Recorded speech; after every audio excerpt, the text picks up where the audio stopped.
Hello everyone, welcome to another video. My name is Arafat and today I'll be telling you about which subjects you can chuck for FMG. And the answer to that is none of them. Thank you for watching. I'll see you in the next video. Um, well, uh, Actually, the truth is that you cannot chuck any subject for FMG. Moving forward in this video, I'll be telling you about the weightage-wise approach of the subjects and which subjects you can prioritize. You might think that it might be medicine, OBGYN because they have very heavy weightage. Well, definitely, but at the same time, just hear me out. I do not think that's what you should prioritize it at the highest level. You must do all the main videos of those things. But then moving forward, I'll be telling you that. And moving forward, I'll be also telling you that the subjects which you're not able to finish, instead of chucking them, what you can do instead. So yeah, let's get into the video. I want to keep it as short as possible.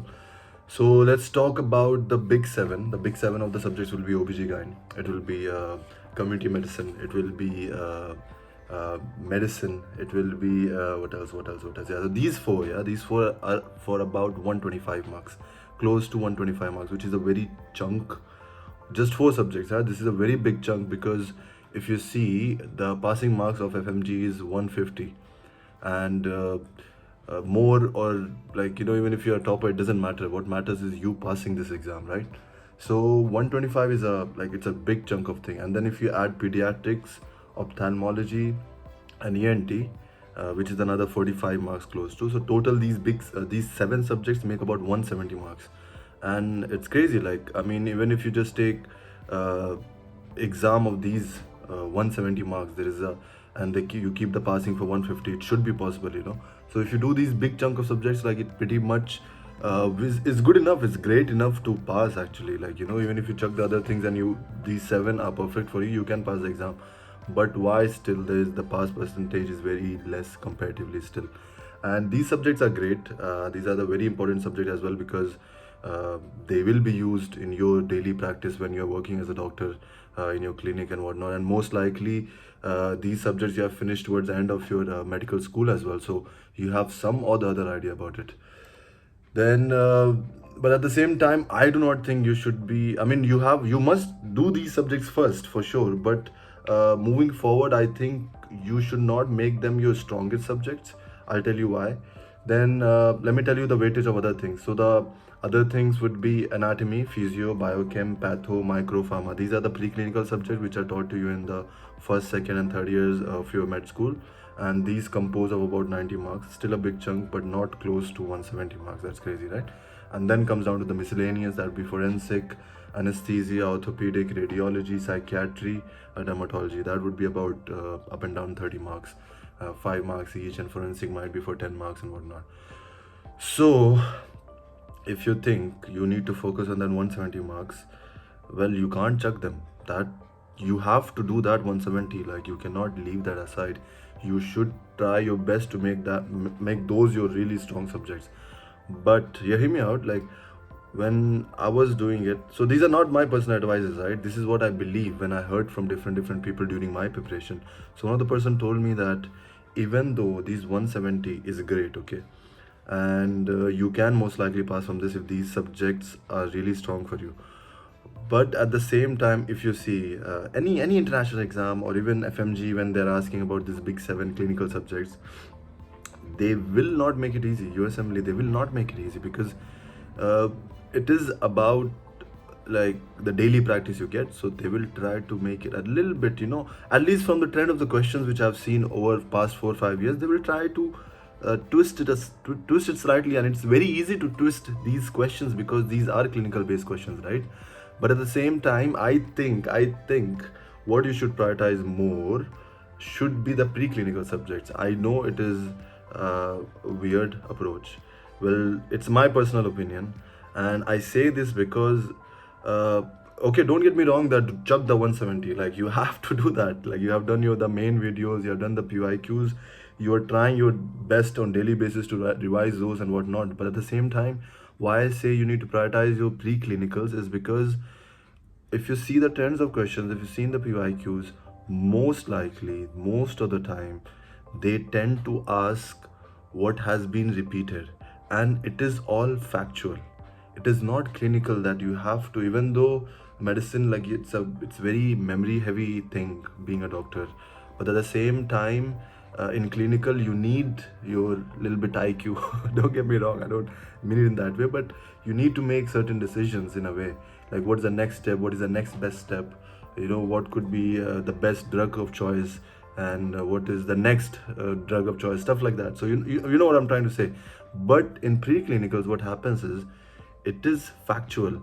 Like if they're talking about the Krebs cycle, all you have to know is that particular enzyme, that particular name of the thing. So they cannot twist it more than what is given in your notes, whatever source you have used, whatever coaching you have taken. If you're using those particular notes in, let's say, biochemistry or pharmacology, they will not try to twist it more, and like they will not integrate it clinically as that, like as such. It won't go into that much of depth.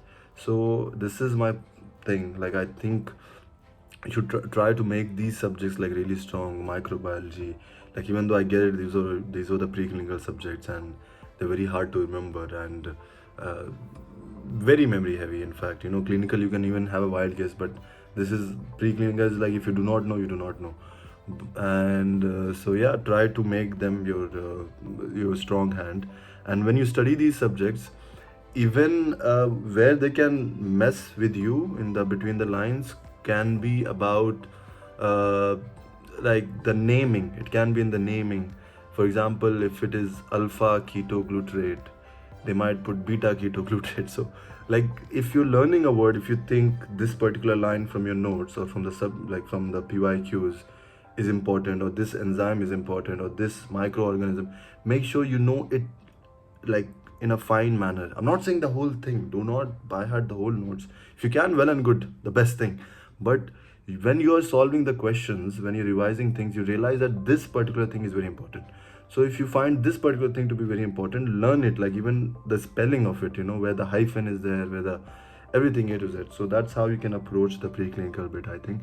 And if you can make them your strong hand, I'm pretty sure that it's gonna be very helpful for you in the exam.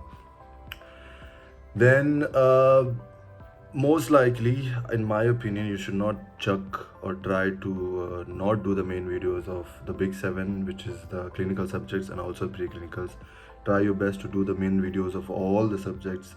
Among the preclinicals and the big 7 which I have told, maybe you can look into the rapid revision of anatomy, maybe microbiology, just making sure that you're finding the good videos of it and you're doing lots and lots more questions and you're trying your best to revise those.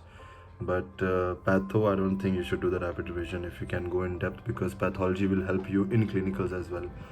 Biochemistry, straight to the point, just learn the whole thing. Whatever is being taught by your doctors, by your teachers, is gonna come ditto word by word for you. Physiology has been repeated like a lot. The most repeated questions have been asked a lot in physiology, so I would not recommend do rapid revision of that. But yeah, so big 7 definitely not. You should try to do the main video, you should try to do all the PYQs, you should try to by heart maximum amount of content which is there. Now coming to the miscellaneous, which is about 30, forensic, psychiatry, dermatology, radiotherapy and whatnot, anesthesia. Among this, the one you should not chuck should be, in my opinion, forensic and also psychiatry. Why do I say that? Because psychiatry does integrate a lot with pharma. And why I say forensic, because both forensic and psychiatry in fact are very unique subjects. They tend to linger in your head for much longer, even if you like them, even if you don't like them. They have that unique pull towards it, because forensic is talking about dead bodies, CID things, how to find like the time of death and whatnot. So if you do these subjects, you will pretty much tend to remember them. Even if you feel that no, I've forgotten it, but you will tend to remember things like, it's even if you don't like it, even if you don't like forensic, you will tend to remember because it has a weird twist in it. At least for me, it used to be like that. So I think it's the same for you. Even if you do not like it or you like it, that's well and good. You will tend to remember this. Psychiatry as well, it has a lot of things. I think psychiatry is more about the gut feeling. Once you know all the disorders, you tend to get confused a little bit up and down. But just go with the gut feeling. What you're feeling is more right. And the drugs, make sure you are thorough with the drugs in psychiatry. And I think psychiatry and forensic should give you a good chunk of marks. I think 10 to 15 I would say. Then moving forward, whatever the remaining subjects are there, that you cannot chuck, but I can tell you that you can do the rapid revision of that. There is last minute revision as well.